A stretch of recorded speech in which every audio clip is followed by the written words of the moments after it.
Hello there, this is the Misanthropic Lord, and welcome to another Misanthropic Musing. Today I'm looking at The Long Dark, a post-apocalyptic survival game still in development that takes place in one of the most hateful, insidious, and godforsaken places to exist on this beautiful blue-green globe we call home. Canada. Wait, what? Our friendly neighbors to the north are getting the Mad Max treatment? What, are the Beware Raider signs lawfully required to be in French, too? What happened? Was there a national shortage of poutine and maple syrup? Okay, give me one more. Do the zombies keep apologizing when they're eating you alive? Okay, I'm done. Actually, no, none of the above, in fact. In a beautifully very Canadian dystopic happening, the true danger in this game is the bitter Canadian winter. Due to something only described as a large EMP, all electronics have fried, including, very unfortunately for our protagonist, most of their plane, forcing them to crash land smack dab in the middle of bumfuck Canada, which you may recognize as precisely the most bumfuck in North America as you can get. When the game first starts out, you have the choice of being male or female, and as such, what pain grunts, groans, and brief voice actory ruminations you get to listen to as a result. Ow! Fingers are numb. Oh, I need to find food. The ever-delightful and venerable Jennifer Hale provided the female voice, and as such, is the superior character. At least I like listening to her more, obviously. I'll take it.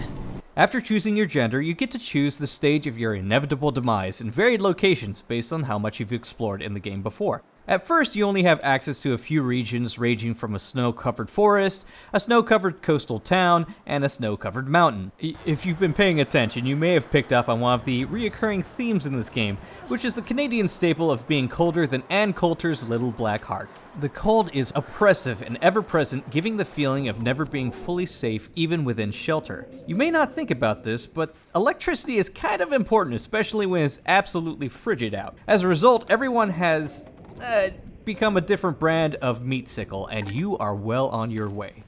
Since you are playing a character and not someone who has been conditionally tethered to electronic sources your entire life, you actually have decent survival skills in which to battle the eventual and inescapable grip of horrible, indifferent death by environment. It's fun. The survival is the main draw for this game. The Long Dark has no defined end. Though story mode is currently in the works, the only mode now available is theoretically endless. You against the game in the purest, most natural form of gaming there is. The difference is instead of asteroids and electronic paddles, it's wolves, bears, disease, and starvation that you're running up against. From this point, the mechanics become pretty familiar from other survival-esque games. You scavenge stuff, craft stuff, and kill stuff to survive. Exploration and planning movements is key, since even moving from place to place becomes a life and death struggle. This sense of perennial danger becomes one of the game's stronger points. Yes, you found enough food to make it over to the lighthouse, but what if there's no food in there? Or what if the food in there is only rotten? Do you have the tools to catch more food? Or do you risk traveling further on dwindling supplies?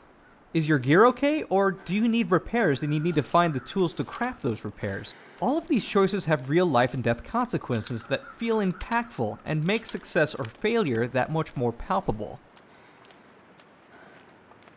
The searching for gear is also done fairly well. The supplies that you get are for the most part procedurally rolled, as you search, bounded by a handy searching bar that shows up as you open up cabinets and drawers while looking for the last Twinkie on Earth. While this is understandable, it also represents one of the aspects of the game that I have the most issue with. I'm unsure if it would take too much more time just to open the drawer and have something pop into existence when the area loads, but there are areas that already do this, where the supplies and random gear are lying on the floor, or in nooks and crannies that award you for taking peeks off the beaten path. The loading screens can also be a little bothersome, as some indoor areas will have them while others will not. It is less the fact that they are there, but more the inconsistency between the two that irks me. That's just me nitpicking though, and there are other more deadly things to worry about in this game. Just the sheer amount of shit in this game that can make you dead is pretty impressive. Making calories as a limiting factor for doing anything is a particularly inventive game mechanic that gives a real, if gamey, sense of the character's hunger and how close to starvation you actually are. Hypothermia is always a clear and constant danger, as well as making sure you can create purified water for you to drink. All of these balances will make things hard for you to accomplish the central goal of not dying. Oh, and by the way, there are much more active threats waiting out there for you in the form of wolves and bears. There's a nice environmental message at the beginning of the game highlighting that the fauna in real life is not as temperamental. However, in the game, they are out for your blood, and no amount of in-game deaths will slake their thirst. So, be ready for it. All of this is rendered in beautiful cel-shaded graphics that highlight both the wonder and the harshness of the Canadian wilderness. There are clues about when it's safest to roam, when you should start finding shelter, and when you should hole up and pray that the storm passes before your supplies and your hope hits empty. Even the sound helps, as you can hear the wind howling, wolves growling, and bears snarling early enough to make the choice to fight or flee.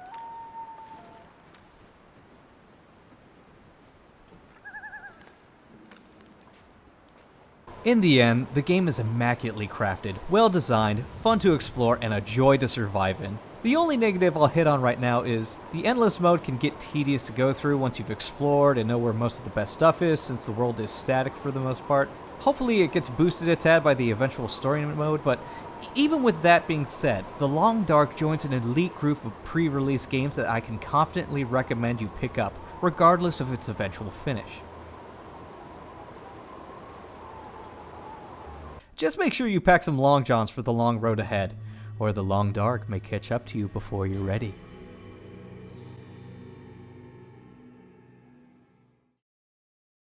If you like this, please like, share, and subscribe. And as always, this is the Misanthropic Lord, signing off.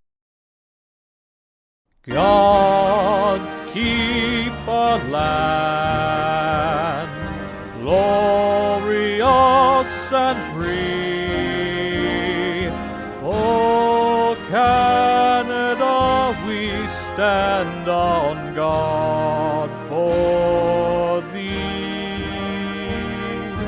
Oh, Canada, we stand on guard for thee.